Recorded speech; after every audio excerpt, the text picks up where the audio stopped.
an arrowhead and irregular or organic. Mr. Elizondo, does that summarize to you the types of craft that we're discussing today? Sir, that is a general morphology, historically speaking, of many UAP.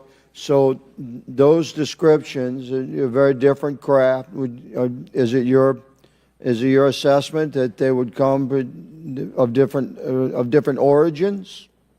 It's possible, but it's also could be in sense a matter of utility. And let me just state for the record, I never read the report that or the article that Mr. Schellenberger put out. The reason That's a good point. We're just referencing it. Yes, sir. For descriptive purposes for the American people.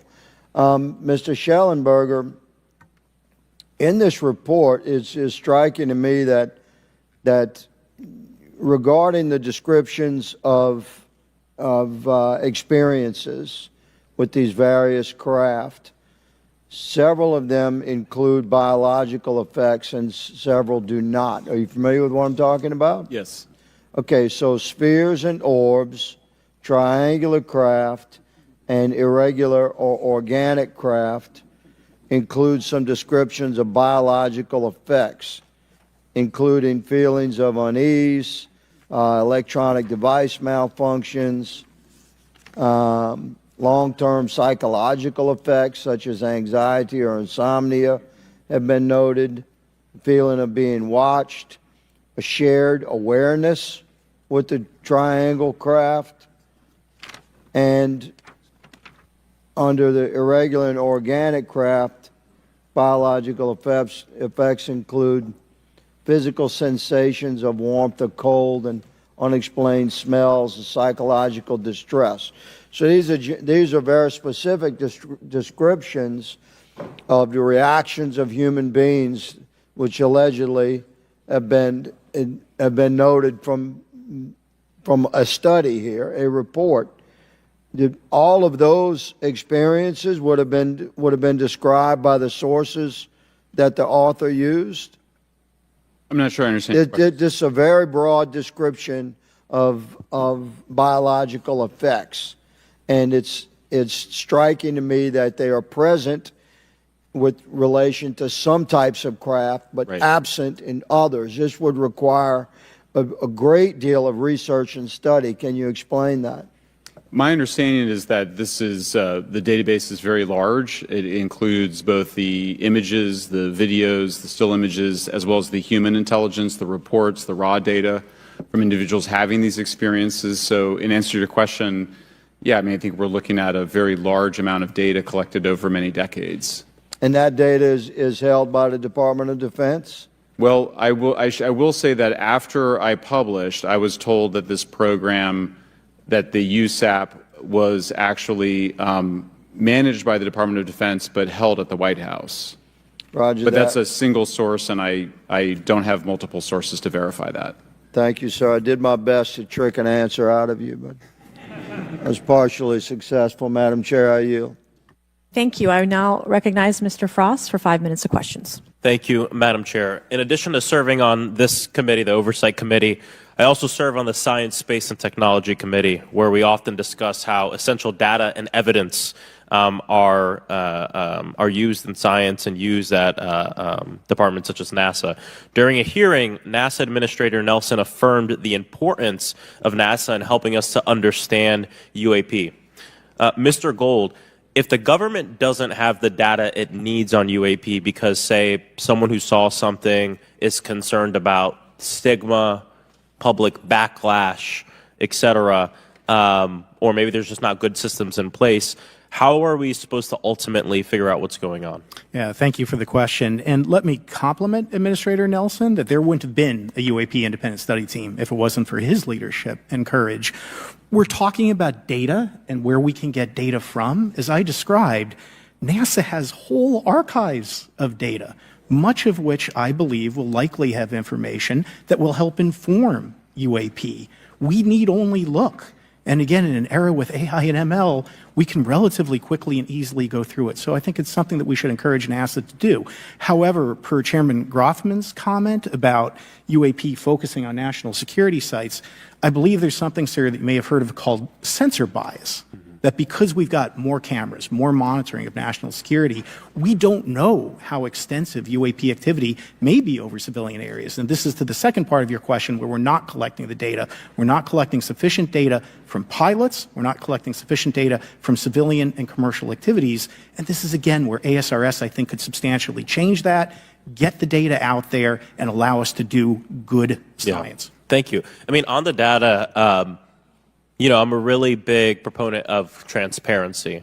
But obviously, there's always a little bit of balance that we have to have in government on transparency as well. I mean, last year, NASA appointed a director of UAP research in response to the recommendation by the independent study team. In the final report, there's a quote, "Despite numerous accounts and visuals, the absence of consistent, detailed, and curated observations means we do not presently have the body of data needed to make definite and scientific conclusions about UAP." Can you just talk really quickly about that balance of security and transparency? So I can say, having served at NASA, it is the most transparent organization I've ever been in. When we would have conversations of executive leadership, things would leak out almost instantly. So I can assure you, intentionally or not, NASA's very transparent. I don't know if many of you have worked with engineers or scientists. They love to talk. So I believe that NASA is a paradigm of transparency, but we must have the ability and the data to be able to be transparent with. And if we're not gathering that, if we're not looking at it, then we can't bring NASA into the game and get to that good science that you need.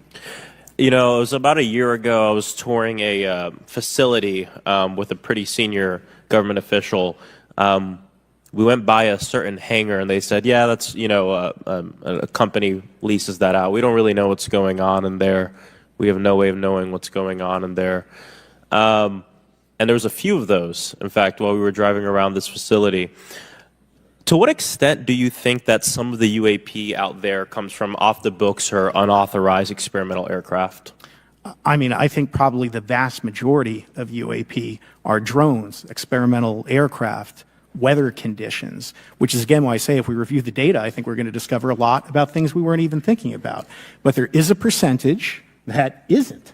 And looking into those anomalies is how discoveries will be made. And relative to science, Congressman, if I can say, when NASA studies black holes, when NASA studies galaxies, we have instruments that are tailored to do so. With UAP, we're using cockpit gun cameras or cell phones. We could never do good science with that. And let me tell you, the NASA budget is under pressure. We need to make sure that the Artemis program is funded fully. We need to beat China to the moon and maintain our presence in low Earth orbit. So NASA would need more money to do this, but I think tailored instruments that would look at UAP in the same way that we have tailored instruments to look at astronomical data is important to gathering valuable and uniform information. If we were studying black holes by using fighter cockpit cameras, we probably wouldn't know that much about black holes. 100%. Well, I think it's important that federal leaders take the necessary steps to ensure that UAP does not pose threats to the American public as well, and that we have the necessary budgets to collect this data so we can actually see what's going on. And I'm fully supportive of funding the Artemis mission. I think it's very important. Also, a personal note, the pilot is a frat brother of mine. He is a member of the Phi Beta Sigma Fraternity Incorporated, and so I would love to see my fraternity make it to the moon. But Redwire is building the cameras for Artemis, so we will take some pictures of your frat brother and get them. There we go. Thank you so much. I yield back. Thank you. I will now recognize Ms. Luna for 5 minutes of questioning. Mr. Elizondo, to your knowledge, can you name the country and around time frame that the first back-engineered UAP program started? Ma'am, unfortunately, I would not be able to have that conversation in public. Can anyone on the panel name that? I cannot. None of you? Okay. This next question is for Mr. Gallaudet. To your knowledge, have any USOs ever outpaced our submarines? Yes, ma'am. At what magnitude? I don't have the exact speed, but again, a witness came to me, a credible former submarine officer who observed it on sonar data. And this was in the 80s in the North Atlantic during a storm, and it outpaced his submarine by orders of magnitude. Are you aware of any hotspots that currently exist off our shores in North America? Not with sufficiently credible data, ma'am. Okay, we've heard reports of there potentially being hotspots, maybe entry and exit points. Have you heard of any of that? I have not, ma'am, but my colleague here, Mr. Elizondo, does discuss some USO activity that he's observed in certain DoD databases. Mr. Elizondo, in regards to these aircraft being piloted by whatever they might be, non-human biologics, would you agree that it's likely that they are being piloted by some mind-body connection?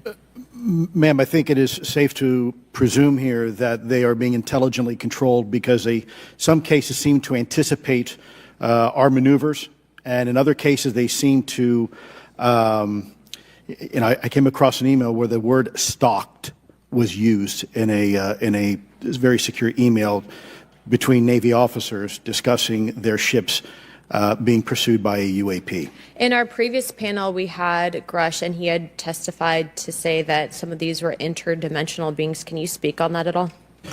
Ma'am, I'm not qualified, certainly as a scientist or otherwise, to speculate points of origin.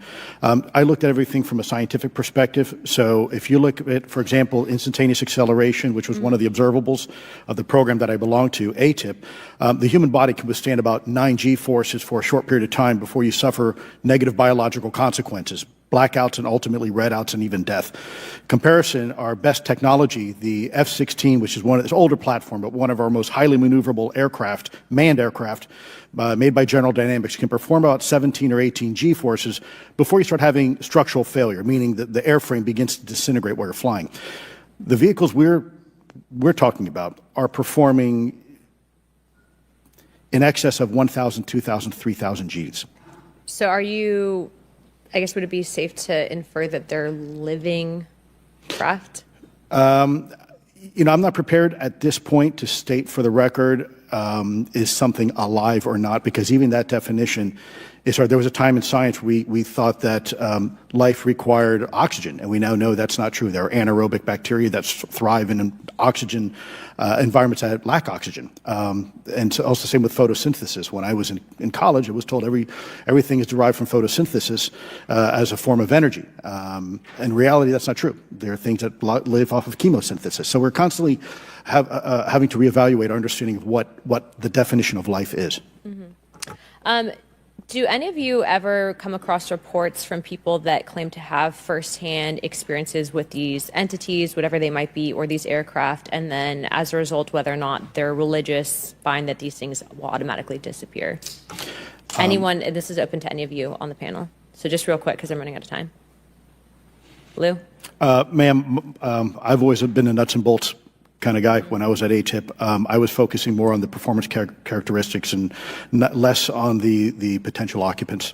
Okay, the reason I ask is because it seems like, just based on our conversations, that we've had people that say that there are good and bad of whatever these things are. And so my concern from a national security perspective is A, that true? B, are you guys hearing the reports of that? And C, I think moving forward in regard to technology, Mr. Gold, if you can answer this real quickly, some of these aircraft, it seems that they are operating off of energy that we don't currently have. But just yes or no, in your opinion, if we were able to obtain that, would that impact humanity for the better or negative? Would certainly save us some money on funding on Artemis. Definitely. And this is a national security issue, that if there is such technology out there, we're not the only country that might have access to it. We don't want to be on the wrong end of technological surprise. Okay. Thank you guys for your time. All right, thank you. I will now recognize Mr. Garcia for 5 minutes. Thank you, and I apologize for stepping out. My governor is here upstairs, so I'm trying to get in between meetings, so apologize for that. I want to just start by just asking everyone on the panel or witnesses, and I had a chance to read all the testimony before, but just to set the agenda, just if we can go down real briefly, do you believe, just for the record, that the federal government, any part of the federal government, is knowingly concealing evidence about UAPs from the public? Yes, sir. 100%. Yes. Yes. Thank you. I also want to just go down the line. I know many of you have already said this, but just for the record again, just briefly, what do you believe UAPs could be or are? Strong evidence that they are non-human, higher intelligence. I echo my colleague's comment, sir. Genuinely do not know. Don't know, but we must find out. Okay, thank you. I appreciate those answers, gentlemen. I think this is obviously another remarkable hearing with this really important information, so I thank all of you for answering the questions. Admiral, I just want to go back to one thing. Now, last year, our subcommittee heard from 2 retired Navy pilots, Lieutenant Ryan Graves and Commander David Fravor, regarding UAPs. Actually, I think Ryan is here in the audience and been a great person to get to know and to have conversations with. He, of course, has been involved in the Safe Airspace for Americans Act with Chairman Graves, with Chairwoman Mace for UAP reporting by civilian aviation personnel. Can you discuss briefly why it's important for civilian pilots to be able to report UAPs and why these legal protections are critical for our national security? Yes, Congressman, thank you. And I did invite Ryan Graves as my guest, as I'm on his advisory board for the Americans for Safe Aerospace, and legislation that you supported and introduced, I fully support as well. And I think it's important that more civilian pilots, commercial pilots, report so we can better understand and learn and do research on UAP, as well as remove the stigma so more citizens report on what they observe. And also, it'll only contribute to aviation safety when we have a better understanding of where these UAP are, how they operate, and at what frequency and what capability level. So it's important for aviation safety, and it'll be important for moving science and research forward. Thank you, sir. And I just want to reiterate to my colleagues, I mean, this is a very bipartisan piece of legislation, and we just got to continue to get this through the Congress, and it's incredibly important that civilian pilots have the opportunity to safely report the UAPs that they are seeing or encountering in the air. And I can't express how critical this piece of what I believe is a larger collection of evidence and facts actually happened. We've been approached by pilots. I've talked to folks that have been engaged with our office and others, and there is still enormous stigma. And essentially, we don't have a system where folks are feeling free to be able to report what they're seeing. And so I just want to reiterate that advocacy. Mr. Gold, in your testimony, you discuss NASA's aviation safety reporting system, a confidential, non-punitive reporting mechanism. In the Safe Airspace for Americans Act, we explicitly allow for civilian reporting, of course, of UAPs. Can you explain why the NASA task force recommended the use of the aviation safety reporting system? The aviation safety reporting system is an existing system that is trusted, that has taken hundreds of thousands, now millions of cases. And again, recognizing budgetary constraints, this seemed like the perfect way to be able to gain more data. And when it comes to the stigma, sir, it's something that pilots are used to reporting on, that crew is used to reporting on. So it's a great way to get data, to overcome the stigma without spending really that much more additional money since the system exists. Thank you so much for your support of that. Thank you for what Ryan Graves does. This is a common sense means to expose the truth of UAP for the purpose of this hearing. Thank you. And I just want to also add, now earlier this year, as part of the House Defense Authorization Bill, the NDAA, I had filed an amendment to include the UAP Disclosure Act, which would create a UAP Records Review Board and exercise with exercise of eminent domain over UAP-related material, modeled actually on the JFK Assassination Records Collection Act, which is widely known. Now, the amendment was blocked, but thankfully the Senate included the amendment by Senator Rounds and Schumer for the UAP Disclosure Act. So I just again want to say that we should be pushing and ensuring the UAP Disclosure Act, which is bipartisan in its support, should move forward. And if I can just briefly, particularly Admiral, can you just briefly, as I close my time, explain why the UAP Disclosure Act would be critical for us and our national security? Thank you, Congressman. Yes, I believe the UAP Disclosure Act is important for national security, as well as advancing potential socioeconomic benefits resulting from UAP research, as well as public safety, as we referred to previously regarding aviation. And this act will allow for greater transparency and open research, and that's why I'm also a member of the UAP Disclosure Fund as an advisor, as in the Sol Foundation, as an advisor, senior strategic advisor, which is advocating for the same. Thank you very much. I yield back. All right, thank you. I'd like to recognize Mr. Biggs for 5 minutes of questioning. Thank you, Madam Chair. Thank you for holding this committee. Thank you to the witnesses. Admiral, the video that is called the Go Fast video, the email that you've talked about being deleted, I just want to briefly cover this. You said that the email, the author was asking whether any of the recipients were aware of the classified technology demonstrations that it could explain the objects that were observed. and then you said the email disappears. Then you guys have a series of meetings. The commander of fleet forces and his operations officer never discussed the incident again. Is that right? Is that accurate? That's accurate, sir. And even during weekly meetings, it was never discussed again. My question for you is, you were in those meetings. Did you personally hear that nothing was going on about that? Yes, sir. I was in those meetings, and did you make inquiries about that? No, I did not, sir, because I inferred, since I had been read into other special access programs, that this UAP video was part of one that I was not read into, or any of the recipients, or the author of the email, and that an intelligence agency basically pulled it back and instructed the author of the email, hey, this is, you just conducted what they call spillage into a lower classification level, and when that's done, the procedures are basically to remove any of the communication. You're going to silo it. So, and you, Mr. Elizondo, you said in your report and your testimony today, a government work on the UAP subject still remains classified. Excessive secrecies led to grave misdeeds against loyal civil servants, military personnel, and the public, all to hide the fact that we are not alone in the cosmos. Fair? Yes, sir. All right, and all of you, and Mr. Schellenberger, by the way, I've read several of your books, Mr. Schellenberger, excellent stuff. Thank you. What I would say, too, is you were asked about the veracity of the author of this report. You comfortable with the veracity? Yes. Okay. And then, and I'll get to you in a second, Mr. Gold. We'll talk about Kuhnian and Lakatoshian scientific advancement and how we're obviating that through these processes. But we'll get to that in a sec. Because what I want to really get to is the ultimate question really becomes this. For what purpose is the federal government overclassifying, because that's what they're doing, they're overclassifying, and forbidding the public for getting access to this? And if you know, if you have an explanation, I'm curious, because I know what I've been told. I just want to know from your perspective, why do they overclassify? Mr. Elizondo, you look like your finger on the button ready to go.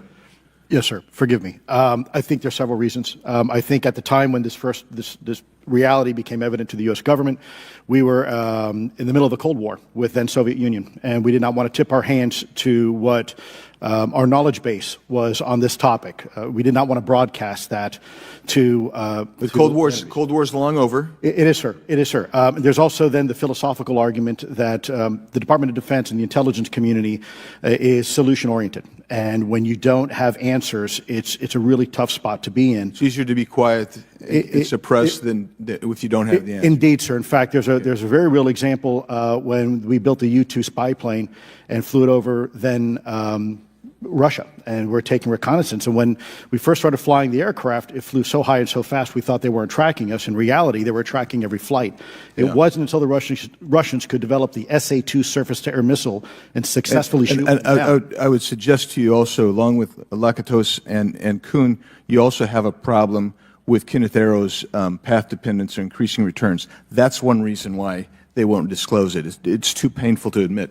But I just want to read a couple things from Mr. Schellenberger's what he gave to us today, because I think this is interesting stuff, and I just want to convey this to you. On USG networks, there exists infrared footage of and imagery of a grouping of vessels engaged in SIGINT and mass collection at night in a specific area of the Pacific Ocean. This footage, which was in close proximity to the vessels, a large equilateral triangle UAP suddenly appears directly over the ships. These three bright points are seen at each bottom corner of the UAP, which is observed to slowly rotate on its horizontal axis. And he goes on to describe that. And I just want to read one more, and I'm doing this because I think it's interesting. This stuff is interesting as anything. So let's get this one here, right here. While performing a routine airspace surveillance and control mission in the Eastern Air Defense Sector, an F-22 fighter observed multiple UAP contacts at mission altitude. Moving to intercept the F-22 pilot noted multiple metallic orbs slightly smaller than a sedan hovering in place. Upon vectoring towards the UAPs, a smaller formation of the metallic orbs accelerated at rapid speed towards the F-22, which was unable to establish radar locks on the presumed hostile UAPs. The F-22 broke trajectory and attempted to evade, but was intercepted and boxed in by approximately 3 to 6 UAPs. And then I'll leave that there, but because I just have no more time left.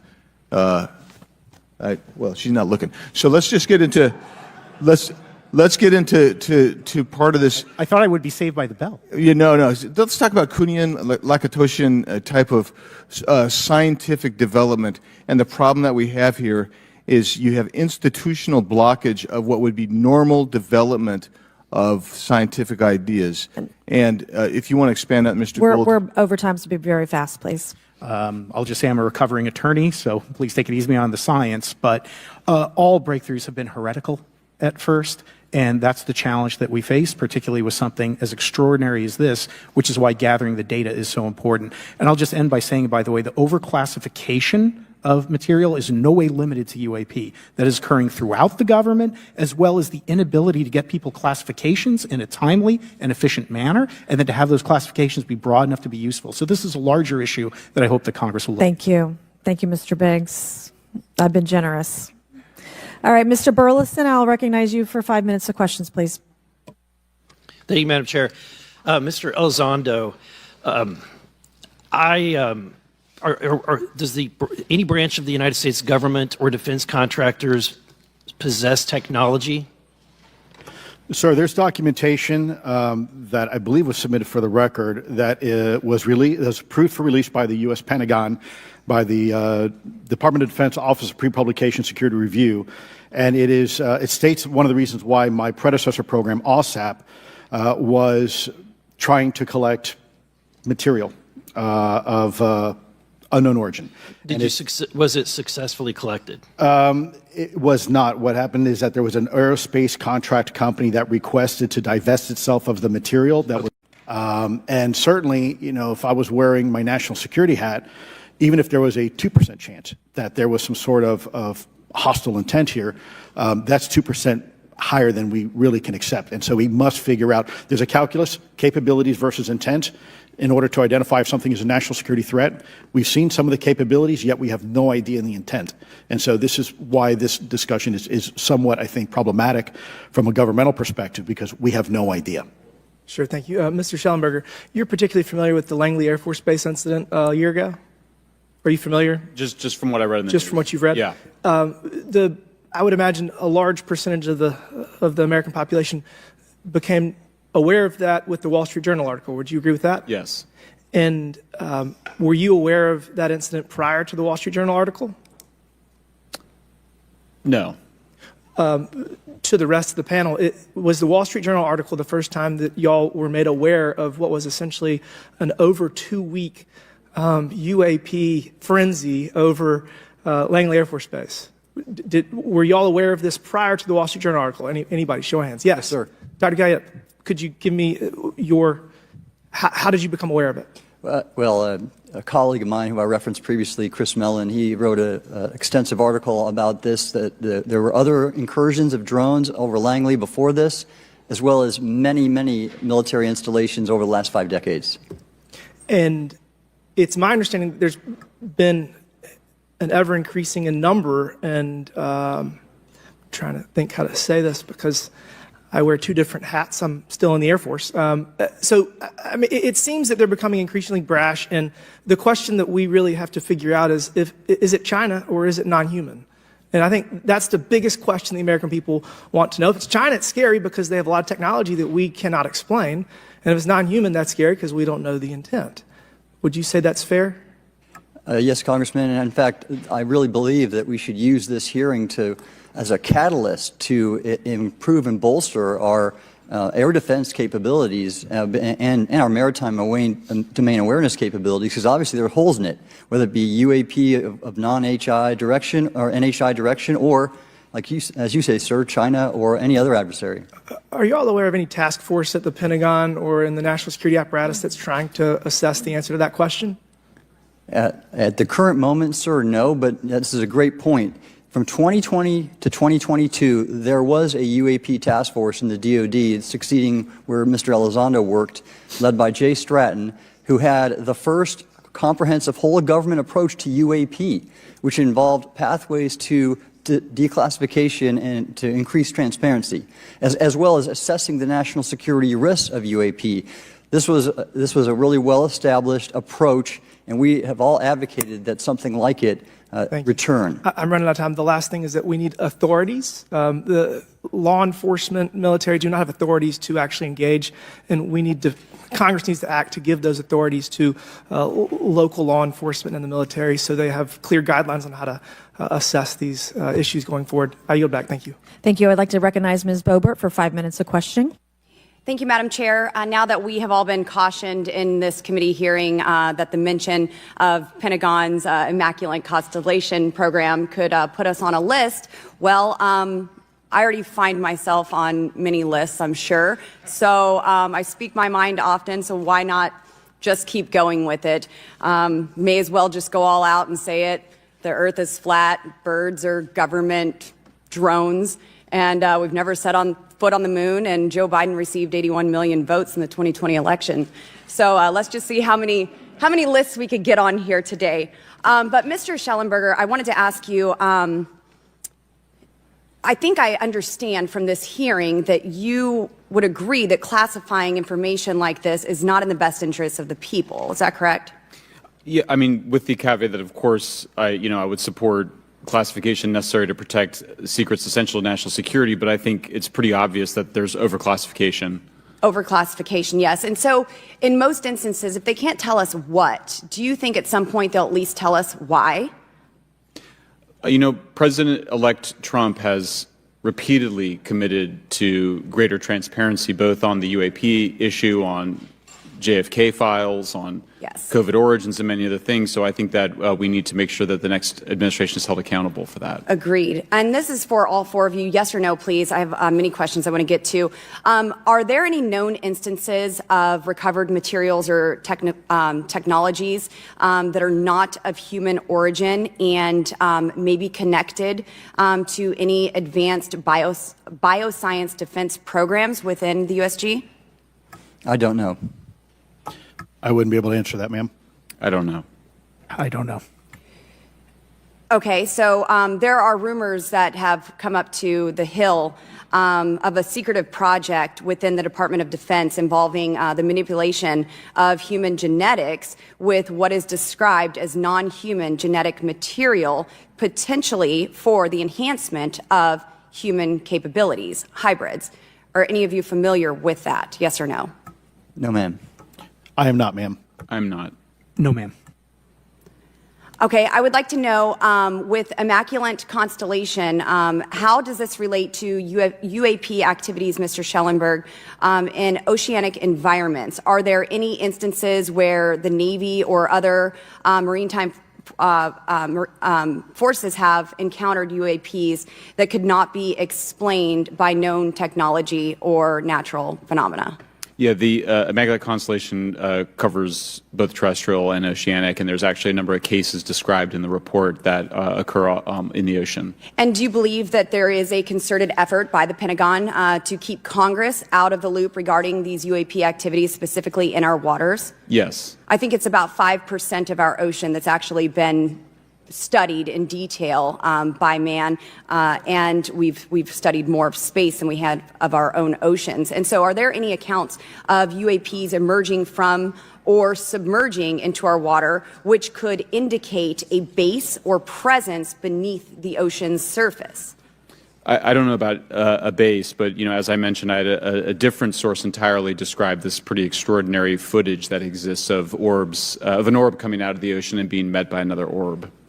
Some would say that there's multiple hotspots where we see frequent activity. So in your investigations, have you come across any data or visual evidence like sonar readings or underwater footage of these UAPs? I have not beyond what's in the report.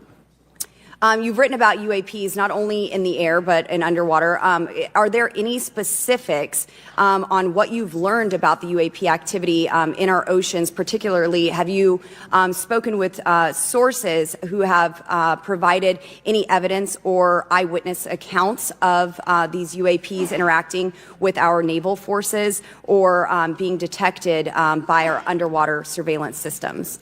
Nothing beyond what's in the report and then the specific case that I mentioned with the orbs. So this report says it all. There's no other information that we are aware of regarding the activity within our waters. I have other sources that have told me that have shared a significant amount of information, but they're not comfortable with me sharing it at this point. Okay. Are there any technological capabilities observed in these oceanic UAPs that seem to defy our current understanding of physics or our engineering capabilities? It seems like they all do. Yes, I would agree with that. My time is up, but I do appreciate your bravery, your courage for coming here and speaking today. And it seems like there's still some questions that we need answers to, and we will not relent until we get those to the American people. Thank you all. Thank you. I move to allow myself and the ranking member 5 additional minutes for questions. Without objection, so ordered. Mr. Elizondo, were you read into the Immaculate Constellation program? I would not be authorized to confirm nor deny the existence of any ongoing or past program, especially as it relates to a special access program, either by name or trigraph. Okay, and then does the U.S. government or private contractors, do they work with other foreign countries, China, for example, to exchange data, quote from a source, that intelligence data about UAP? Let me see if I can answer that a little bit more generally, ma'am, if I may. We do have foreign material exploitation programs. That is something that is widely known, and that term itself is unclassified. How exactly that works becomes a bit sensitive. A discussion we could certainly have in a closed session if you like. We do work with international partners and allies quite often, not just in military exercises and workups, but in other intelligence efforts as well. In terms of material that's given to private contractors, is certain material given to certain contractors because of their experience? So, for example, if it's related to submerged and undersea propulsion, would it go to a general contractor like General Dynamics? Yes, ma'am, absolutely correct. Different contractors have different levels of expertise. What's Lockheed's expertise? Aerospace, ma'am. In the UAP space, that's all that they would do submerged. No, I didn't say that, ma'am. Okay. Lockheed Martin and others do quite a bit of work both in our atmosphere, in space, and even underwater. There are certain efforts to. It's a tough question you're asking. You put me on the spot here. I'm looking for the answer. Yes, ma'am. No, they are involved in a lot. I would rather let Lockheed Martin explain the different domains that they are involved with. Probably not authorized to discuss that, but they are involved in a lot of different areas and domains. Admiral, flight safety risks for our pilots, based on what you've experienced and seen in your career. They're extensive, and the one exercise I referred to where I received the email that was then deleted was the pilots, and this is worth bringing out. There are debunkers out there who have said the Go Fast video was just a balloon. That was only one video that was released. There were dozens of these encounters that pilots, friends of Ryan Graves, who's in this room right here, witnessed and caused significant safety concerns. And to almost call out and exercise it and shut it down, which is very compressed, and the carrier's getting ready for deployment, and the pilots have to get certified to land on a carrier, it's extreme, to say the least. All right, I have two last questions. Real quickly, Mr. Schellenberger, how do we get more whistleblowers to come forward? Well, this hearing is very important, and obviously, I can't encourage whistleblowers to obtain information, but I can guarantee that I will protect them and go to prison to protect their identities if they come to me. Yes, sir. Okay, my last question. The first hearing we had on this, I'd never been briefed on UAPs or what they were, biologics, non-human, et cetera. How would you define, each of you, my last question, how would you define non-human biologics, non-human intelligence? What are we actually talking about? Admiral, and we'll go down the line. I don't think it's a stretch when you look at the diversity of life on this planet and the size of this universe to think that there would be more diverse, higher order, non-human intelligences throughout the universe. And that's probably what's visiting us. I would take the scientific approach. The definition would be the ability to react to a stimulus in a manner that requires an intellectual thought process. I just don't know. I think we must be modest in our assumptions that we're looking for intelligence. That could be biological, it might not. Non-biological, but what non-biological intelligence, what does that mean though? Artificial intelligence, ML, machines. We assume that all intelligence would be like us. And every time we look out in the universe, we are humbled relative to what we don't know in terms of the forms of intelligence and what it may take. I can assure you I probably can't ask you your question, but I think the ultimate answer is going to surprise us all. And then Mr. Garcia, do you have a few closing remarks? And I know we're about to hit votes here, so I'll be brief. Just, I want to thank you all for being here. I want to thank Chairwoman Mace especially for holding this important bipartisan hearing. And I want to thank all the committee members that are interested in this topic. I think our commitment to all of you and all the folks that have contacted us, and certainly to the advocates and the pilots, is that we need to continue investigating UAPs. I think the country the country is owed explanations and ensure that the safety or national security is always protected. This is a conversation and questioning that must continue, so I'm very grateful to all of you. And I also just want to add, just personally, I think it's really important for me, two things guide my questioning and my observations on UAPs. One is we should always be guided by facts, science, and data, and stay serious on those issues. And the second thing is I think that we should not limit our imagination and our thoughts and our curiosity on what UAPs could actually be. And I think those two things for me are really important, and I'm grateful for all of you to be here. So with that, I yield back. Okay, and we have Mr. Ogles who is on the way. He's going to be here any second. Is that correct? Want to check, and he'll be the last member with questions that we have today, and then we have votes. So we want to thank you all for being here. I want to thank Mr. Garcia and folks on both sides of the aisle for being here today and being patient. We have a lot more questions, and I hope that this will open the door to more hearings in the future. I obviously would like to know how much taxpayers are spending on this. You have the right to know, but also if we're spending money on something that doesn't exist, why are we spending the money? And if it does exist, why are we hiding it from the public? And of course, our national security is a huge issue, because if there's technology that could harm us or our allies that are in the hands of our adversaries, we obviously want to stay ahead of that to the best of our ability to ensure that that technology is not in the hands of someone who could use it against us or our allies anywhere in the world. So, Mr. Ogles, you're just in time, babe. I will recognize you for 5 minutes of questioning before we head on out today.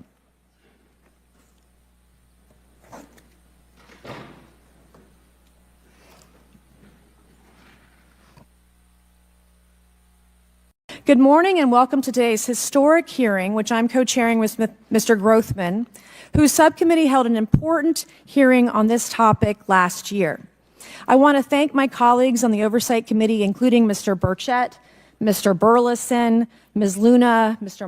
Moskowitz, Mr. Garcia, for their relentless drive to get answers on UAPs. They've been steadfast in demanding transparency on the sightings reported by military pilots and armed forces. Their commitment to digging for the truth is exactly what this country needs to cut through the secrecy surrounding this issue. And many high-ranking individuals in the military and intelligence communities believe UAPs demand greater attention, and thus the purpose for this hearing today. Former National Security Advisor H.R. McMaster said on Bill Maher's program that, quote, there are phenomena that have been witnessed by multiple people that are just inexplicable by the science available to us. Army Colonel Carl Nell, a member of the federal government UAP task force, said at a conference this past May that non-human intelligence exists. Non-human intelligence has been interacting with humanity.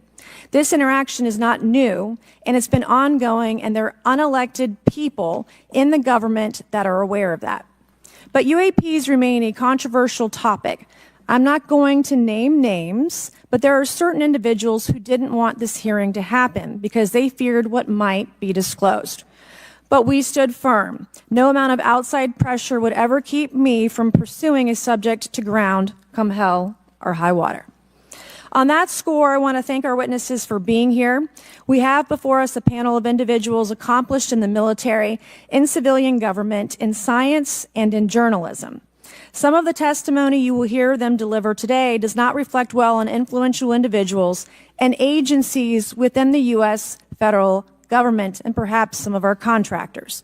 It's never easy to present such information publicly. So I appreciate our witnesses voluntarily agreeing to being here today. This hearing is intended to help Congress and the American people to learn the extent of the programs and activities our government has engaged in with respect to UAPs and what knowledge it has yielded. This includes, of course, any knowledge of extraterrestrial life or technology of non-human origin. If government-funded research on UAPs has not yielded any useful knowledge, we also need to know those facts. Taxpayers deserve to know how much has it been invested, how much has been spent. They shouldn't be kept in the dark to spare the Pentagon a little bit of embarrassment. The reality is, despite their enormous taxpayer-funded budgets, the transparency of the Defense Department and the intelligence community have long been abysmal. The Pentagon has failed 6 consecutive audits. In fact, it's never actually passed one. Adding to this is a runaway overclassification of documents and materials, a reluctance to declassify materials when appropriate, and at times an outright refusal to share critical information with Congress. In short, it's not a track record that instills trust. So Congress has tried in recent years to lift the veil and find out if information about UAPs is being withheld, not only from the American public, but also from their elected representatives in Congress. Part of the transparency effort was legislation created in the Pentagon, the All-Domain Anomaly Resolution Office, or AARO, but the new office is struggling to get its footing. A recent statutorily required report from AARO intended to illuminate the government's historic assessment of UAPs was heavily criticized by those seeking UAP transparency.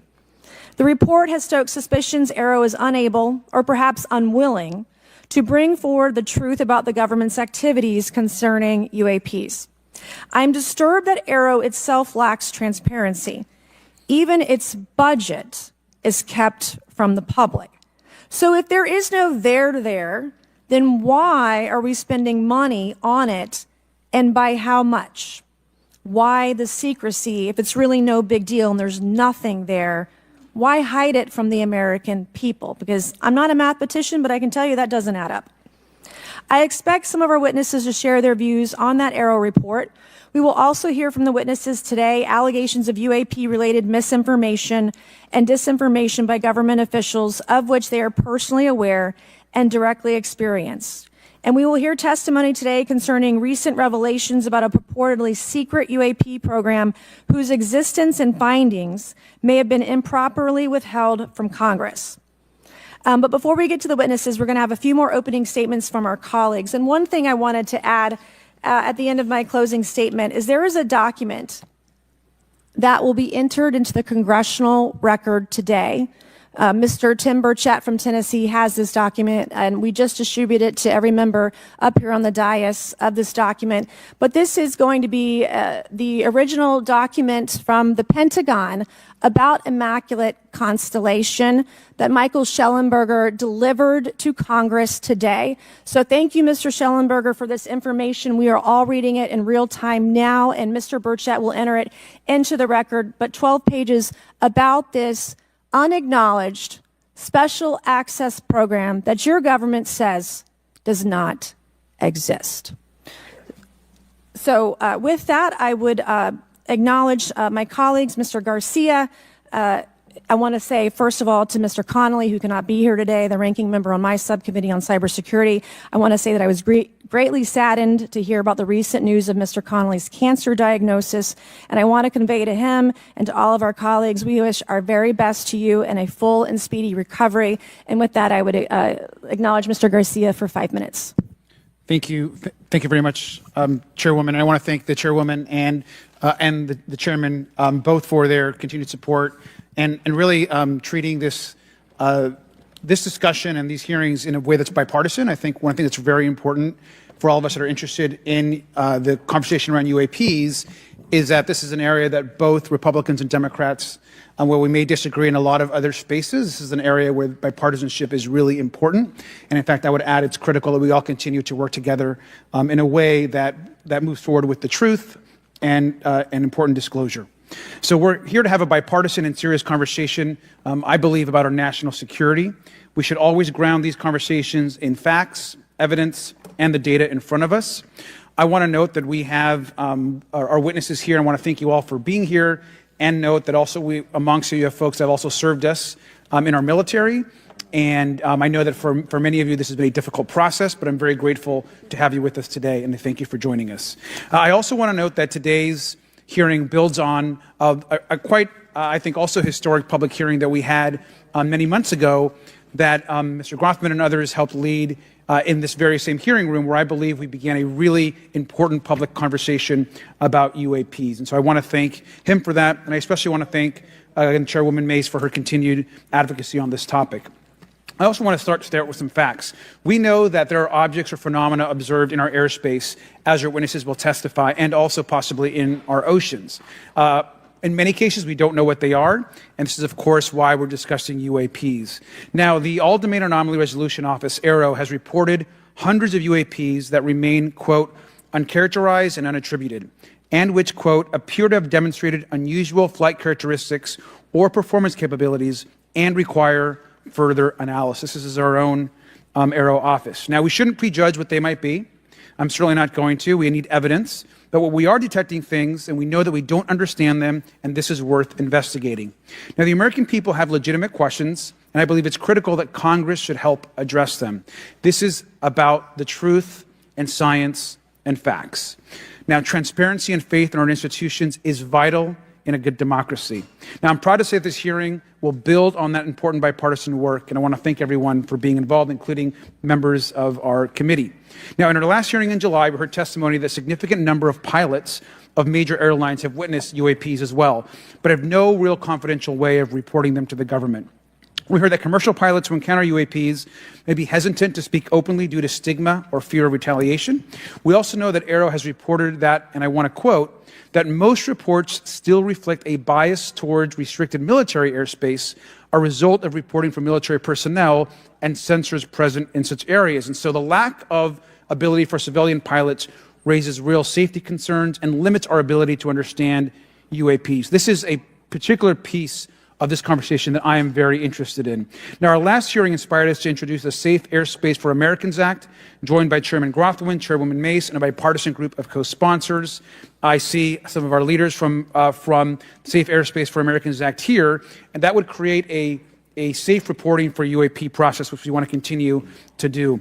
Now, members of both parties and senior officials in multiple administrations have now taken an interest in this issue.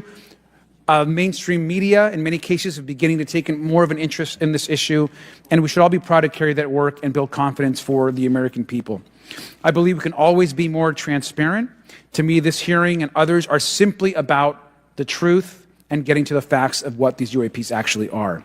It's very important that we show that Democrats and Republicans in Congress can work together to cut through misinformation and look for a serious and thoughtful way to have the discussion in public. Many of us have also called for additional public hearings to discuss UAPs. This should be a topic that continues on throughout the Congress so that we can gather more information, data, and work with the relevant agencies to gather more information. Finally, I just want to add that those that are here on this dais, many of us have participated also in classified briefings as well, and where we have also gained a lot of important, I think, and interesting information, at least I personally have. And so with that information, we want to continue today's hearing, and I thank all of our witnesses for being here. And with that, I'd like to yield back. Thank you, Mr. Garcia, and I'd now like to recognize Mr. Grothman for a 5-minute introduction. Thank you. Good morning. I'd like to thank our witnesses for being here one more time. This is a topic I've been interested in since 8th grade. I'd like to thank Ms. Mace for working with me on this topic and for making this a joint subcommittee hearing.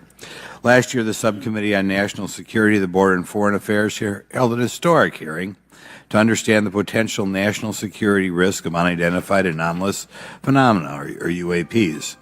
We heard from former Navy Commander David Fravor, who shared firsthand experience with a UAP he engaged while on duty in the Pacific. We learned from David Gresh, a former member of the intelligence community, who revealed the supposed existence of secret government programs hidden from congressional oversight. Additionally, former military pilot Ryan Graves informed us of the limited ways in which the military and commercial pilots can report UAP sightings. Since that last hearings, I've led several briefings with government agencies to deepen my understanding with these issues.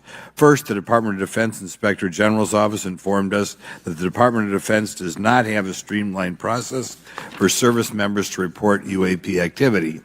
Since then, the Joint Chiefs have implemented standards for UAP reporting across the services. The Intelligence Community Inspector General informed us that whistleblowers often fear retaliation for reporting mismanagement of highly sensitive government projects or information. Finally, AARO has expressed to the committee that, like any other federal government agency, it's faced challenges in its establishment, specifically in hiring staff to manage UAP historical records and coordinating with other federal agencies. While these agencies have been helpful to us in understanding the challenges that come from collecting UAP data, none of them have been able to substantiate the claims made at this hearing last year by David Grush. Despite our committee members endlessly questioning these agencies inside and outside of a SCIF, I hope our witnesses today will be able to provide evidence and content that is worthwhile to our pursuits of eliminating government waste and increasing transparency. To help alleviate some of the roadblocks, I'm supportive of measures that were included in last year's National Defense Authorization Act to increase transparency and improve record-keeping measures when it comes to UAPs. But I believe there's still more work to go. I co-led the Safe Airspace for Americans Act with Ranking Member Garcia, which requires the Federal Aviation Administration to develop procedures to collect UAP data from civilian aviators. I look forward to working with members of Congress to see that this legislation and other UAP legislation crosses the finish line. I'm deeply alarmed by the reporting of the massive drone swarm that flew over Langley Air Force Base in Virginia last December. Langley is the home of the 1st Fighter Wing, which maintains half of the F-22s in the U.S. Air Force inventory. Reports of this incident indicate these drones were roughly 20 feet long, flying more than 100 miles an hour at an altitude of over 3,000 feet. Yet the origin of these drones and their operators remains a mystery. This incident and other sightings near sensitive military installations highlights the complexity of the UAP challenge facing our intelligence, defense, and homeland security committees. Whether these phenomena are the result of foreign adversaries developing advanced technologies or something else entirely, we must take them seriously, investigate them thoroughly, and assess their implications on national defense. The repeated UAP sightings around sensitive military sites underscores the need for innovative defensive strategies beyond traditional measures. They also highlight the urgent need for updated policies to address emerging threats as well as more effective interagency cooperation and intelligence sharing. However, none of this is going to be possible without transparency. For far too long, critical information about UAPs has been either classified or ignored, leaving the American public and key congressmen without clarity needed to make informed decisions. Declassifying reports and fostering a more open dialogue about UAPs will not only increase the public trust, but also encourage collaboration between government, the scientific community, and our allies. Quite frankly, there's been things that have been kept secret that is, I think, old enough that there is no reason it shouldn't be released, regardless of any so-called, private information. A transparent approach will allow us to share insights, identify patterns, and develop new strategic defenses. As we continue to investigate these phenomena, we must do so with a mindset of protecting our country, advancing scientific discovery, and upholding the trust of the American people, who right now I don't think have trust, and it's just obvious. I don't have trust. We cannot shy away from the unknown, especially when the stakes are so high. I look forward to discussing these matters with the witnesses today. I'm hopeful we can learn from the testimony and come out of this hearing with actionable ideas to advance UAP transparency. Actually, the idea is just to say, in my mind, go back 15 years and everything has to be released. I'm hopeful that we can learn from their testimony and come out of this hearing. And with that, I yield back. Thank you. I will now recognize Mr. Moskowitz for a 5-minute introduction. Thank you, Chairwoman. Good morning, everyone. I first want to thank the chairs and ranking members for holding the hearing today on this topic and, again, having a second hearing. I want to thank the witnesses for coming forward today to share your expertise on UAPs and the need to build trust through transparency. But first, I want to mention, you might be wondering why Chairman Comer has allowed me to be a ranking member today, but it's really only because our dear friend Jerry Connolly is not here. As Chairwoman Mace mentioned, he was diagnosed with esophageal cancer, and all of us on this committee know Jerry, and he's a fighter, and we're praying for him and hoping for his speedy recovery. So today's hearing marks this committee's second meeting dedicated to UAP transparency. I was pleased, as I know all of us are, on the bipartisanship that existed in last year's hearing, and even though we can't talk about what happens in the classified settings, the bipartisanship that has existed in those settings with the questions members have asked. Last year's hearing was a great example of open dialogue about UAPs, and we must remain committed to sharing information with the American people. And I think you see that commitment based on the people here and the commitment across the political spectrum. I personally have worked with multiple members of this committee, but I want to particularly thank Congressmen Burchett, Mace, Luna, and Garcia for working on bipartisan pieces of legislation.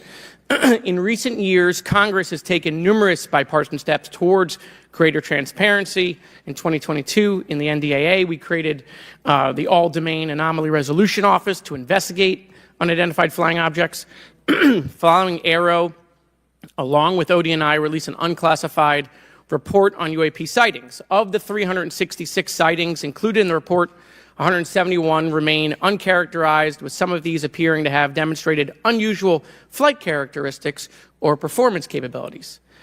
That's a nice way of saying we don't want to tell you what they are. In March, Aero revealed a report on the historical record of U.S. government involvement with UAPs, which covered investigatory efforts going back from 1945 to the present day.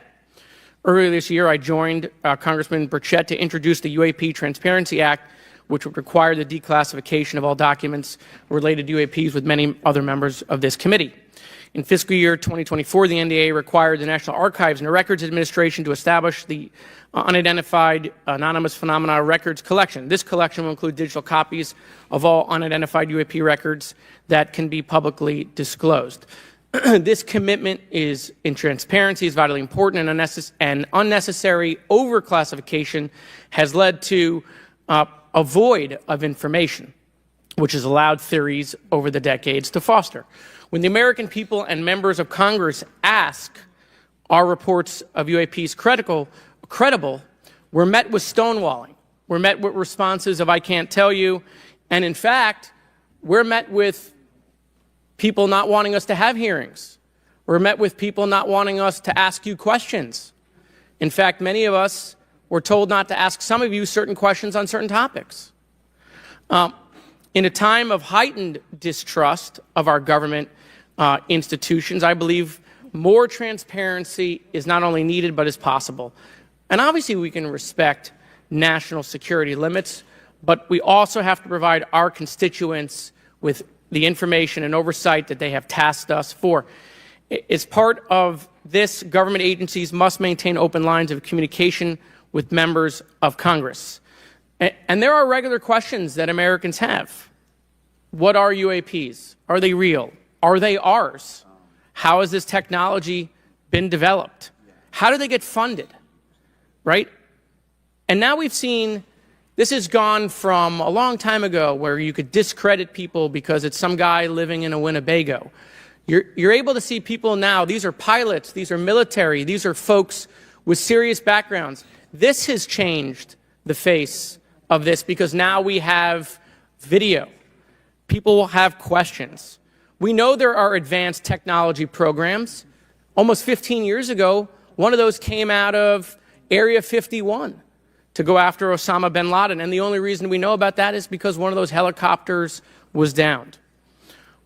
Americans have questions about whistleblowers who have come forward to talk about retribution. And so I want to thank everyone for being involved today on trying to get more transparency. This has been bipartisan, bicameral, and as we get into a new administration, the president-elect has talked about opportunities to declassify information on UAPs, and I hope he lives up to that promise. And with that, I yield back. Okay, thank you, Mr. Moskowitz. And I would now, committee staff asked me to go ahead and I will do it, to enter into the congressional record this 12-page document that Michael Schellenberger brought today that describes the Immaculate Constellation government program. So we will do that now. Every member up here has a copy of it. The first section talks about the unacknowledged special access program called Immaculate Constellation, and the second section about USG imagery intelligence. And Representative Luna just told me if I say Immaculate Constellation, I'll be on some list, maybe a FISA warrant. So come at me, bro, I guess. But without objection, entered in the record. All right, so next we will introduce our witnesses for today's hearing. Thank you so much for being here. Our first witness is retired Rear Admiral Tim Gallaudet, who retired from the U.S. Navy and is now the Chief Executive Officer at Ocean STL Consulting. Our second witness is Mr. Luis Elizondo, a former Department of Defense official and author of a recent bestseller book about UAPs. Our third witness is Mr. Michael Schellenberger, founder of the newsletter Public and author of a recent journalistic piece about special access programs, including one widely identified as Immaculate Constellation. I swear the staff wants me on a list. Okay. And our last witness today is Mr. Michael Gold, a former NASA official who is also a member of the NASA UAP Independent Study Team. Welcome, everyone. We are pleased to have you today. Pursuant to Committee Rule 9G, the witnesses will please stand and raise your right hands. This is where it gets real. Do you solemnly swear to affirm that the testimony that you are about to give is the truth, the whole truth, and nothing but the truth, so help you God? Let the record show that the witnesses all answered in the affirmative. We appreciate all of you being here today and look forward to your testimony. Let me remind the witnesses that we have read your written statements and they will appear in full in the hearing record. You guys may be seated. Please limit your oral statements to 5 minutes. As a reminder, please press the button in front of you so the microphone is turned on so that everyone in the room, members included, can hear you. When you begin to speak, the light in front of you will turn green. After 4 minutes, the light will turn yellow. When the red light comes on, your 5 minutes has expired, and we would ask that you please wrap it up. So I will first recognize Rear Admiral Gallaudet to please begin your opening remarks. Thank you, Chairwoman Mace, Chairman Grothman, Ranking Members Connolly and Garcia, and members of the committee. Thank you for this opportunity to testify today regarding unidentified anomalous phenomena, or UAP. Confirmation that UAPs are real came to me in January of 2015 when I was serving as the commander of the Navy Meteorology and Oceanography Command. At the time, my personnel were participating in a pre-deployment naval exercise off the U.S. East Coast. It included the USS Theodore Roosevelt Carrier Strike Group, and this exercise was overseen by the United States Fleet Forces Command, led by a 4-star admiral who at the time was also my superior officer.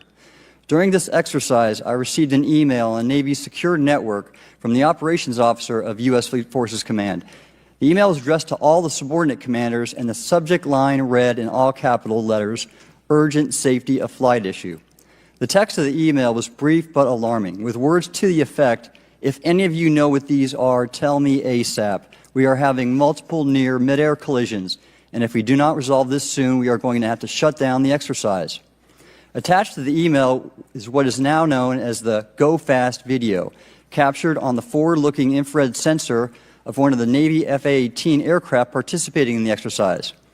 The now declassified video showed an unidentified object exhibiting flight and structural characteristics unlike anything in our arsenal. The implication of the email was clear. The author was asking whether any of the recipients were aware of classified technology demonstrations that could explain these objects.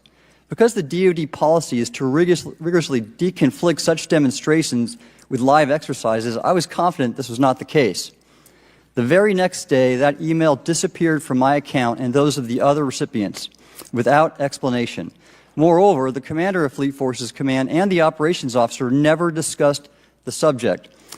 Even during weekly meetings specifically designed to address issues affecting exercises like the one in which the Theodore Roosevelt Strike Group was participating. This lack of follow-up was very concerning to me. As the Navy's chief meteorologist at the time, I was responsible for reducing safety of flight risks. Yet it appeared to me that no one at the flag officer level was addressing the safety risk posed by UAPs. Instead, pilots were left to mitigate these threats on their own without guidance or support. I concluded that the UAP information must have been classified within a special access program managed by an intelligence agency. That is a compartmented program that even senior officials, including myself, were not read into.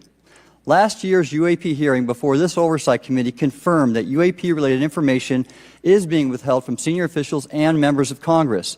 And just this week, I learned from former DoD official Chris Mellon that satellite imagery of UAP from a few years ago still has not been shared with Congress. Equally concerning, last year's UAP hearing also revealed that elements of the government are engaged in a disinformation campaign to include personal attacks designed to discredit UAP whistleblowers. Having never signed a non-disclosure agreement regarding UAPs, and now as a private citizen, I've become an advocate for greater UAP transparency from the government. The continued overclassification surrounding UAPs has not only hindered our ability to effectively address these phenomena, but has also eroded trust in our institutions. While I applaud previous bipartisan legislation passed by Congress concerning UAPs, a more comprehensive approach is needed to address the broader implication of UAP on public safety and national security, as well as the socioeconomic opportunities that open UAP research could unlock. Therefore, I recommend Congress take the following action, which I believe will receive bipartisan support. First, establish robust oversight of the executive branch's management of UAP information by directing key officials, beginning with the director of the DoD's All-Domain Anomaly Resolution Office, to provide comprehensive briefings on what the government knows about UAP and does not know. Two, enact the provisions of the UAP Disclosure Act that establish a UAP Records Review Board to ensure independent oversight, transparency, and accountability in the government's handling of UAP information.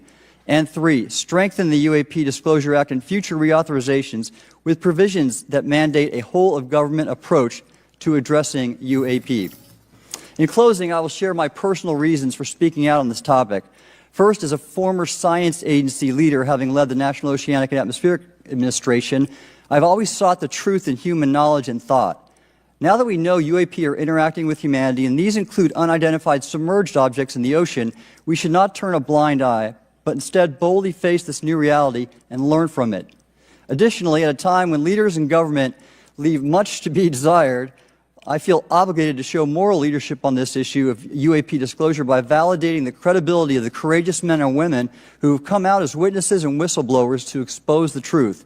My speaking out has encouraged others to do the same, and it's my hope over time that a number of your constituents will want to know the truth and about UAP, and this number will increase to such an extent that the congressional action I have just recommended will become inevitable.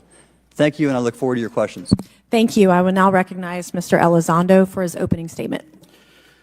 Greetings, Chairwoman Mace, Chairman Grothman, Ranking Members Connolly and Garcia, and members of the committee. It is my honor and privilege to testify before you on the issue of unidentified anomalous phenomenon, formerly known as UFOs. On behalf of our brave men and women in uniform and across the intelligence community, as well as my fellow Americans who have awaited this day, thank you for your leadership on this important matter. Let me be clear. UAP are real. Advanced technologies not made by our government or any other government are monitoring sensitive military installations around the globe. Furthermore, the U.S. is in possession of UAP technologies, as are some of our adversaries. I believe we are in the midst of a multi-decade secretive arms race, one funded by misallocated taxpayer dollars and hidden from our elected representatives and oversight bodies. For many years, I was entrusted with protecting some of our nation's most sensitive programs. In my last position, I managed a special access program on behalf of the White House and the National Security Council. As such, I appreciate the need to protect certain sensitive intelligence and military information. I consider my oath to protect secrets as sacred, and I will always put the safety of the American people first. With that said, I also understand the consequences of excessive secrecy and stovepiping. Nowhere was this more apparent than in the aftermath of 9/11, which many of us remember all too well. I believe that America's greatness depends on three elements: A, a watchful Congress; B, a responsive executive branch; and C, an informed public. Over the last decade and a half, I learned that certain UAP programs were and are operating without any of these elements. Although much of my government work on the UAP subject still remains classified, excessive secrecy has led to grave misdeeds against loyal civil servants, military personnel, and the public, all to hide the fact that we are not alone in the cosmos. A small cadre within our own government involved in the UAP topic has created a culture of suppression and intimidation that I've personally been victim to, along with many of my former colleagues. This includes unwarranted criminal investigations, harassment, and efforts to destroy one's credibility. Most Americans would be shocked to learn that the Pentagon's very own Public Affairs Office openly employs a professional psychological operations officer as the singular point of contact for any UAP-related inquiries from citizens and the media. This is unacceptable. Many of my former colleagues and I have provided classified testimony to both the Department of Defense and the Intelligence Community Inspector General, and many of us have subsequently been targeted by this cabal with threats to our careers, our security clearances, and even our lives. This is not hyperbole, but a genuine fact, and this is wrong. To fix these problems, I propose three principal actions. First, Congress and the President should create a single point of contact responsible for a whole-of-government approach to the UAP issue. Currently, the White House, CIA, NASA, the Pentagon, Department of Energy, and others play a role, but no one seems to be in charge, leading to unchecked power and corruption. Second, we need a national UAP strategy that will promote transparency and help restore the American public's trust at a time when the public's trust is at an all-time low. This strategy should include a whole-of-government approach, including the academic and scientific communities, the private sector, and our international partners and allies. Third, Congress should create a protected environment so whistleblowers desperate to do the right thing can come forward without fear. As it currently stands, these whistleblowers suffer because of stigma, a code of silence, and concerns about retaliation. These whistleblowers should be encouraged to come forward in ways that protect them against any forms of retaliation. Policies and procedures should ensure that protection, and for those who refuse to cooperate, it is up to the members of this committee and the other lawmakers to wield their subpoena power against hostile witnesses and prevent additional government funding to those UAP efforts that remain hidden from congressional oversight. In closing, we as Americans have never been afraid of a challenge. In fact, we thrive on them, whether it's eradicating polio or going to the moon. We don't run from a challenge, we take it head on. To the incoming administration and Congress, I say to you, we need immediate public transparency, and this hearing is an important step on that journey. If we approach the UAP topic in the same way as we, as Americans, have met other challenges, we can restore our faith in our government institutions. Together, we can usher in a new era of accountable government and scientific discovery. I believe that we as Americans can handle the truth, and I also believe the world deserves the truth. Thank you, esteemed members of Congress, for your time today. It is profoundly appreciated by many.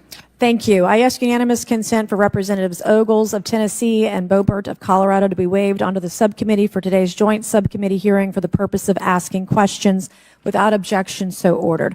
I would now like to recognize Mr. Schellenberger for his introductory remarks.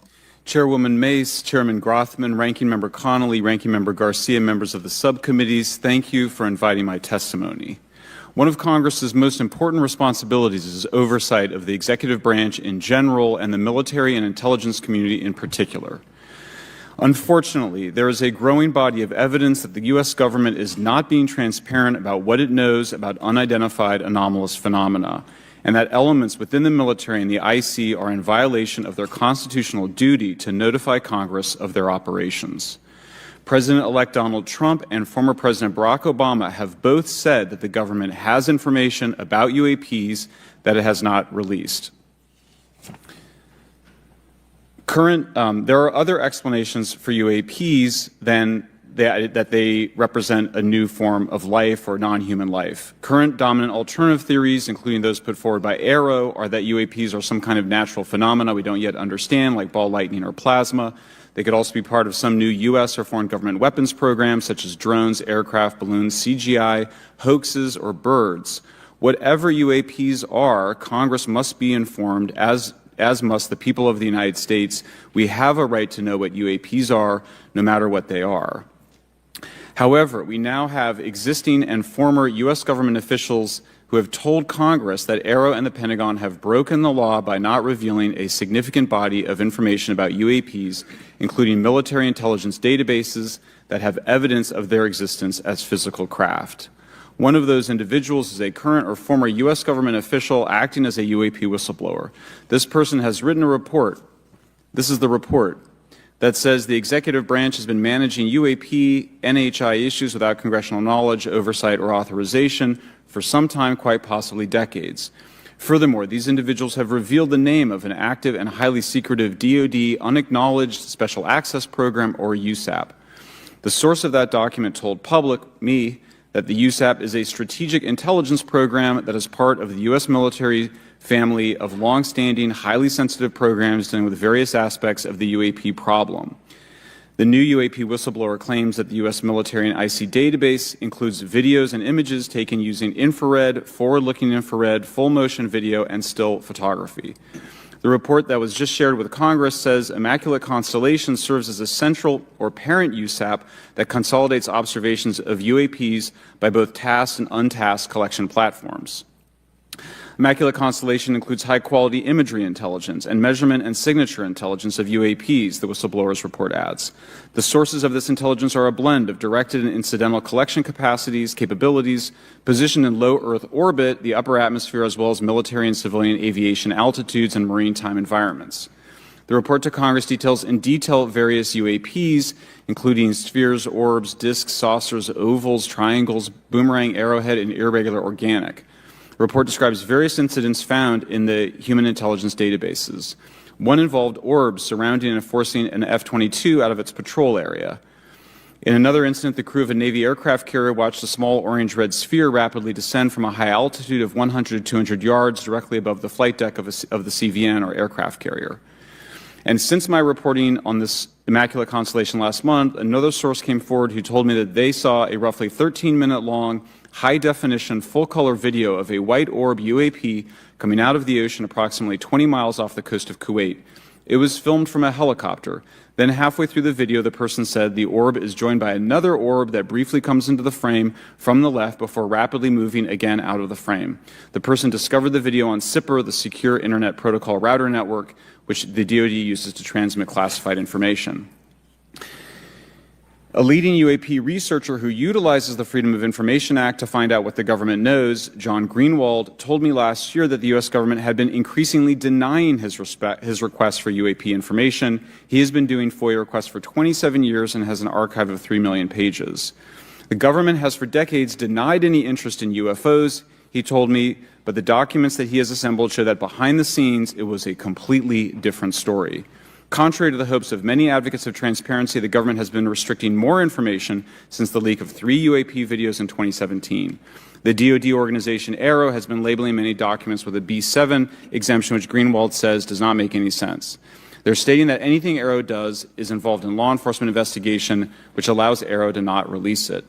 Greenwald says that the DoD has denied the existence of a UAP and ATIP-related records on multiple occasions, only to acknowledge them after an appeal was filed. He added that the Naval Air Systems Command in March 2022 stated they found no additional UAP videos. It seems strange that they had 3 and only those 3, but other requests had been filed by the Black Vault, that's John Greenwald's group, to seek out more places UAPs might be hiding. Then in September 2022, the Navy admitted that the UAP-related videos and photographs existed, but denied the request in full for their release, saying that the requested videos contain sensitive information that are classified and exempt from disclosure. The DoD will deny things on a Monday and then admit to it on a Friday, said Greenwald. He said the government can and does release videos that protect secret methods of capturing it. They fall back on the sensitive platform excuse a lot, he said. However, the on-screen information can be blurred and scrubbed. The metadata can be removed.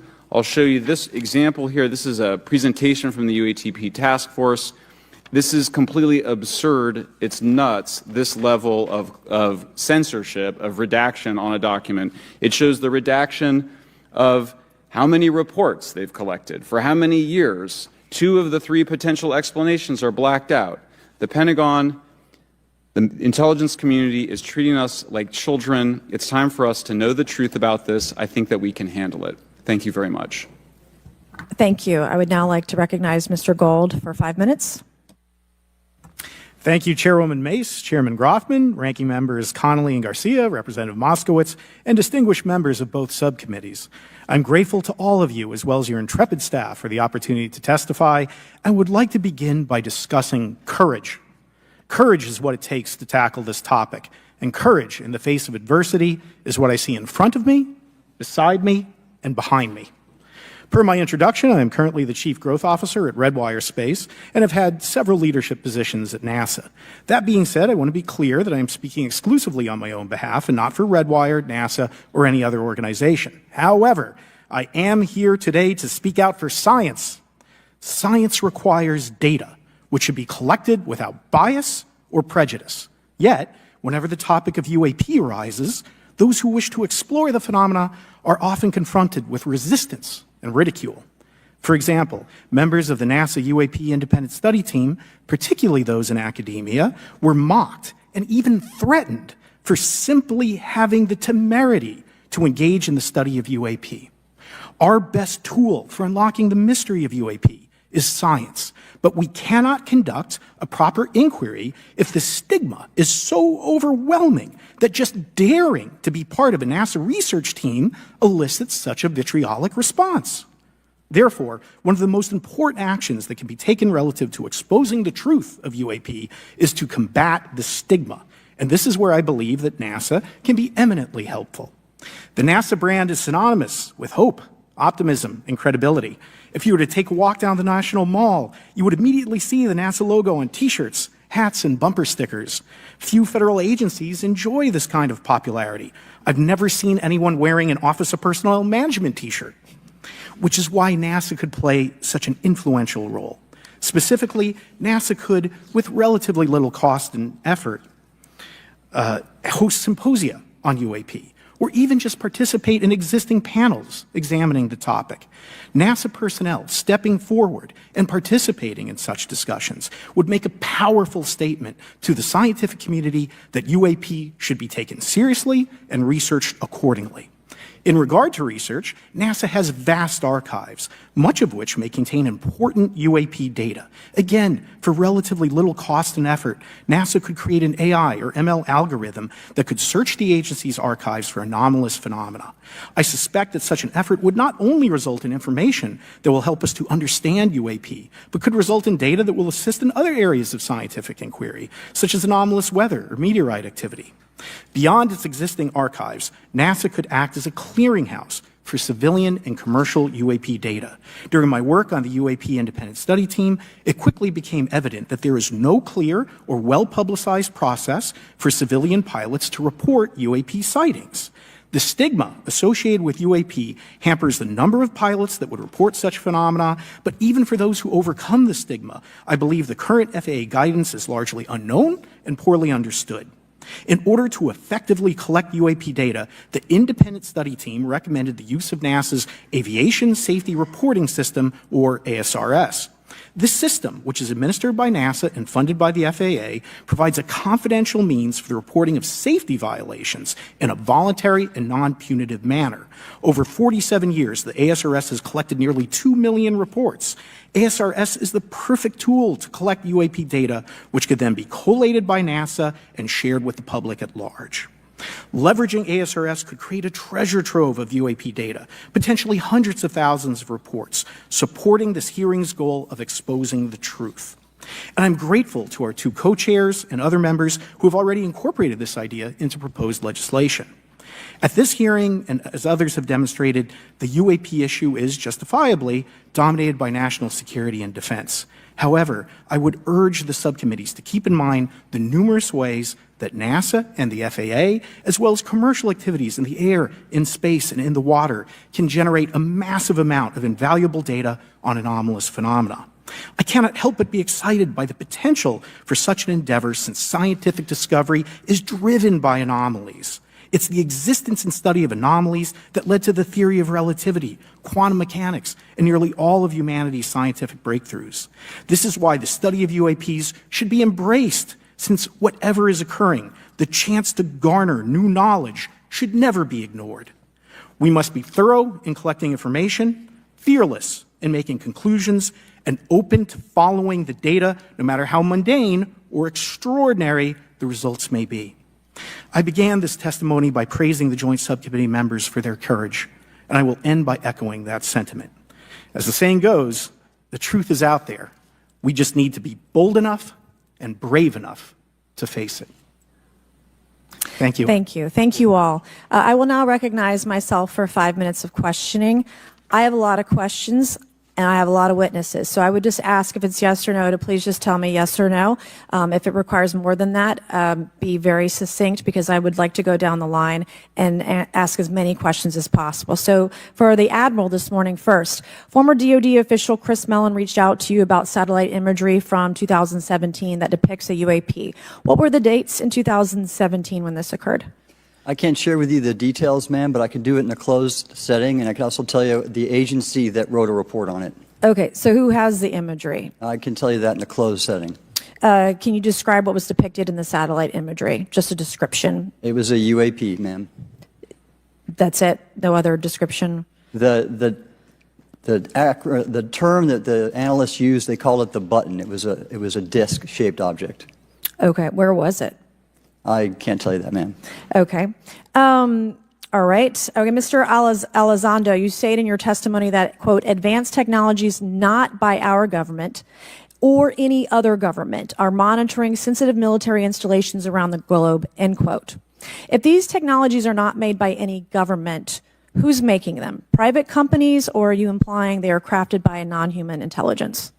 Well, ma'am, that's precisely why we're here. The problem is that, temporally speaking, over decades, not just the last 10 years, to put this in perspective, are these private companies you're implying, or is this non-human intelligence? It may be both. Okay. When it comes to Blue Force Technologies, I would not be able to discuss okay. that. Are you read into secret UAP crash retrieval programs?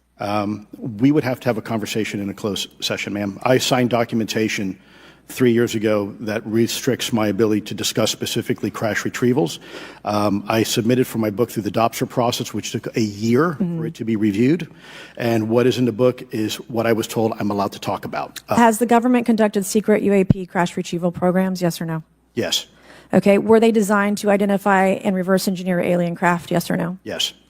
Does the U.S. government have any reverse, okay, we already answered that question about retrieval programs. Do any U.S. contractors have the same? I would prefer to address that in a closed session, ma'am. Okay. In your book, you mentioned government employees who've been injured by UAPs, placed on leave, and receiving government compensation for their injuries. Is that correct? That is correct. How can the government deny we have recovered craft if they're paying people because they've been injured by recovered craft? Ma'am, that's a great question. That's why I think we're here again, because I've seen the documentation by the U.S. government for several of these individuals who have sustained injuries as a result of a UAP incident. It's a crazy idea, right? The hypocrisy and the logic. Okay, Mr. Schellenberger, I'm going to say it again to be very clear. Immaculate Constellation. What's its mission and how are they funded? Its mission is to, as I stated, its mission is to, it's an unacknowledged special access program. Its mission is to document UAPs.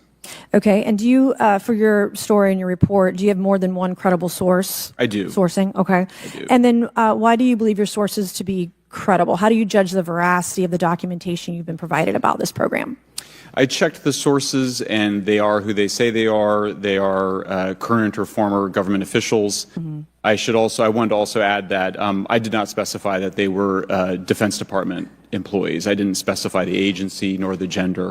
Would they have included non-government employees, people that aren't employed by the government? These are, I'm comfortable saying that these are government or previously government employees. Any of them currently employed by a private contractor or private contractors? I'd rather not say. Okay. What's the key takeaway, just a few seconds, about the Immaculate Constellation document you provided us today?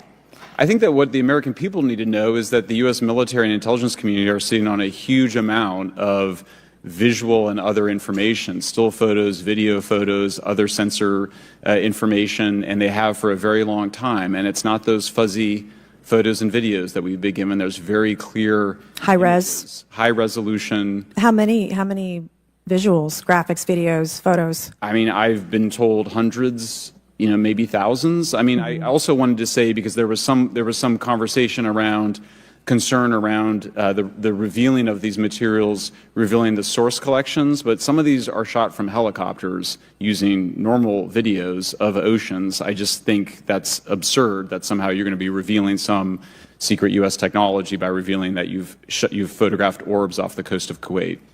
Okay, thank you. I have 8 seconds. Mr. Gold, did the NASA independent study team get briefed on what you call OSAP? Very quickly. I flagged the Advanced Aerospace Weapons System Classification Program to our chair and our DFO. We did not get briefed, but I believe it is definitely worth looking into. That was probably the largest UAP review effort ever, and I think produced a lot of interest data, including revealing Nimitz. I don't know if my fellow witness Lou might want to. He did yeoman's work on it. Might want to comment. Okay. All right. I'm going to turn to Mr. Moskowitz, who will be recognized for 5 minutes of questioning. Thank you, Madam Chairwoman. So, Mr. Gold, you gave a whole diatribe for a couple of minutes about UAPs, science, data collection, stigma. A lot of non-believers in all of this would just ask a very simple question. Why? Why is it so hard? Right? Like, why are people, anytime they ask, why are they always thwarted? Why are they always judged? Why is they always have misinformation spread? Why is there always retribution? Why is it always met with an ear? What's the why? If it doesn't exist, why is it such a problem? I think if you go through the history of science, Representative, it is always difficult for breakthroughs and new information, regardless of whether it's UAP or any other kind of discovery.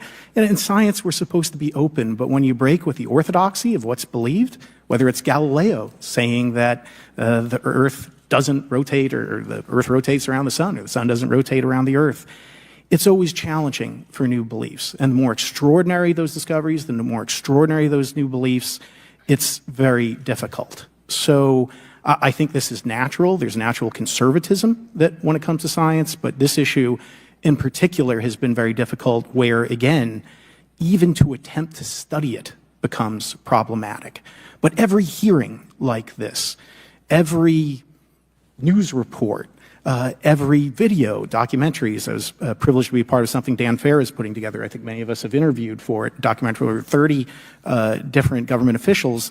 Every brick in the wall will help get us closer to getting to the truth. I appreciate that. Mr. Elizondo, did I have that correct? Sir. I'm a recovering lawyer, so I'm going to put my hat on for a second. You said you signed a document. Love that. Who gave that to you? The U.S. government, sir. Okay, you have a